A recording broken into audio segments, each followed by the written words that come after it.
Alhamdulillahirrahmanirrahim. Pada kesempatan sore hari ini kita dapat berjumpa lagi di mata kuliah pengantar studi Islam yang saya hormati Bapak dosen PSI serta teman-temanku yang saya banggakan. Sebelum kami menampilkan video dengan materi pendekatan fenomenologi dalam studi Islam, kami akan memperkenalkan diri terlebih dahulu. Perkenalkan, nama saya Muhammad Sobrun Jamil. Saya Eka Fitriani. Saya Ahmad Nasibuddin.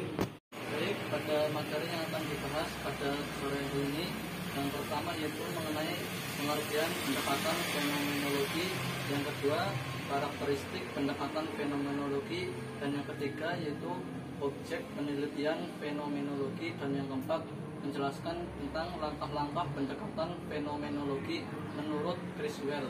Dan materi yang terakhir atau yang kelima yaitu penerapan pendekatan fenomenologi dalam studi Islam. Baik, lanjut ke materi yang pertama yaitu mengenai pengertian pendekatan fenomenologi dalam studi Islam. Baik, kata fenomenologi berasal dari bahasa Yunani yang artinya menampak atau nampak. Fenomena merupakan fakta yang bisa disadari dan masuk dalam akal manusia dan bisa ditangkap dengan nalar mereka. Ya, fenomenologi yaitu ilmu yang mempelajari fenomena yang tampak di depan mata kita dan bagaimana terjadinya penampakan tersebut. Baik, metode ini dirintis oleh seorang tokoh bernama Husserl pada tahun 1859 sampai 1938. Meskipun demikian, istilah fenomenologi tersebut tidak berawal dari Husserl karena telah ada sejak tahun 1765. Baik, kata fenomenologi baru semakin jelas setelah Hegel merumuskannya.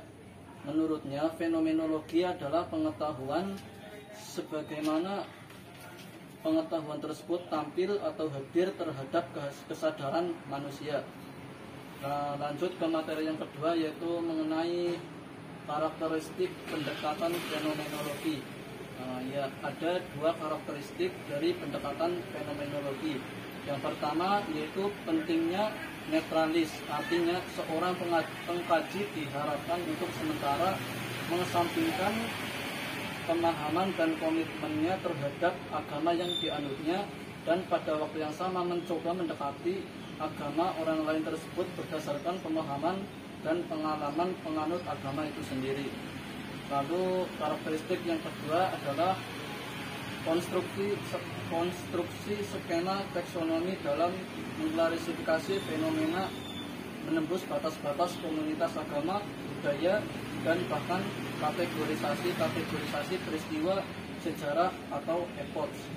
Dalam pengumpulan data, seorang fenomenologi mencoba mencari dan mengelompokkan fenomena berdasarkan kesamaan-kesamaan mendasar yang dimiliki. Dan materi selanjutnya akan dibawakan oleh pemateri kedua kita yang bernama Ahmad Nasibuddin. Kepada Ahmad Nasibuddin saya persilahkan. Baik, materi selanjutnya yaitu objek pendekatan fenomenologi menurut Proudhon, yaitu menemukan intisari. Yang kedua, menemukan struktur. Yang ketiga, mencari inner meaning. Yang keempat, membuat klasifikasi. Yang kelima, mencari motif dasar. Dan yang terakhir, mencari alur perkembangan gejala dari waktu ke waktu. Dan selanjutnya yaitu langkah-langkah pendekatan fenomenologi menurut Criswell. Yang pertama, peneliti perlu memahami konsep tentang bagaimana orang mengalami fenomena.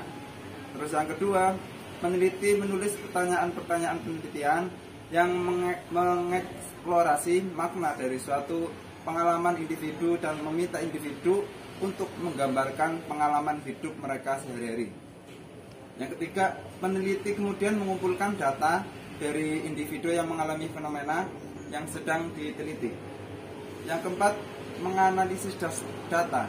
Yang kelima, pemahaman yang lebih baik dari pembaca tentang esensi yang tidak berubah dari pengalaman.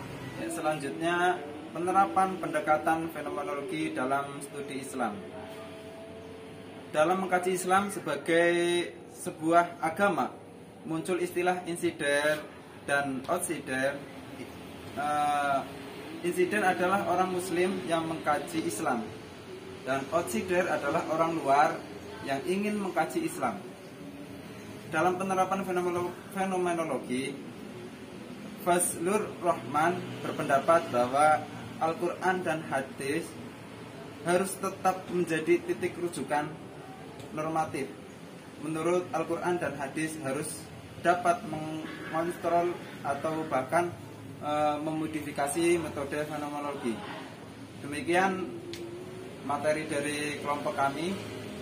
Apabila ada salah dari kelompok kami, mohon maaf yang sebesar-besarnya. Sekian, wassalamualaikum warahmatullahi wabarakatuh.